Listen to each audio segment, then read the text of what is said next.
মনোবীক্ষণ polyclinic, চিকিৎসার জগতে এক দশক। এখন এখানে সব বিষয়ে ডাক্তারবাবু একসাথে তলায়। ফোন করুন 7477799515 এই নম্বরে। বহরমপুরে একই সাথে মনোনয়ন জমা দিলেন মুর্শিদাবাদের বাম কংগ্রেসের দুই প্রার্থী। মুর্শিদাবাদ লোকসভার সিপিএম প্রার্থী মোহাম্মদ সেলিম ও জঙ্গিপুরের কংগ্রেস প্রার্থী মর্তুজা হোসেন একই সাথে মিছিল করে প্রশাসনিক ভবনে মনোনয়ন জমা দিলেন।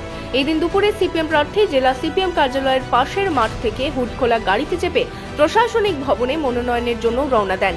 টেক্সটাইল কলেজ মোড় থেকে সেই মিছিলে অংশ নেন প্রদেশ কংগ্রেসের সভাপতি অধীর চৌধুরী, জঙ্গিপুর লোকসভা কেন্দ্রের কংগ্রেস প্রার্থী মর্তুজা হোসেন সহ কংগ্রেস নেতা কর্মীরা।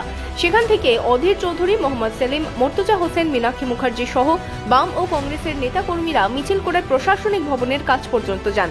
সেখানে দুই প্রার্থীকে নিয়ে প্রশাসনিক ভবনে যান বাম ও কংগ্রেস নেতৃত্ব। দুই প্রার্থীর সাথেই দেখা যায় বাম ও কংগ্রেস নেতৃত্বকে।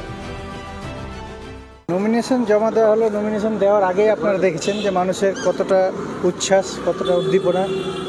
কংগ্রেস কর্মী এবং বাম কর্মী সমর্থন একসঙ্গে যেভাবে এসছে, আমরা রাস্তায় আসতে পারছি না এরকম পরিস্থিতির উপরে। যাক, ভালো লাগলো।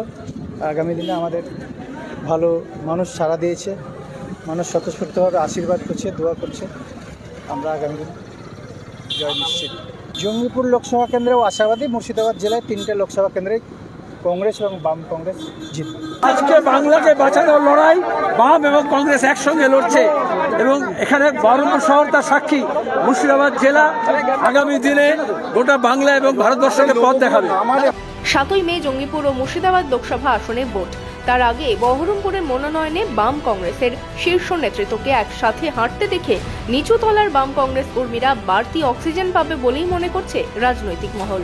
Bureau report, imagine community media.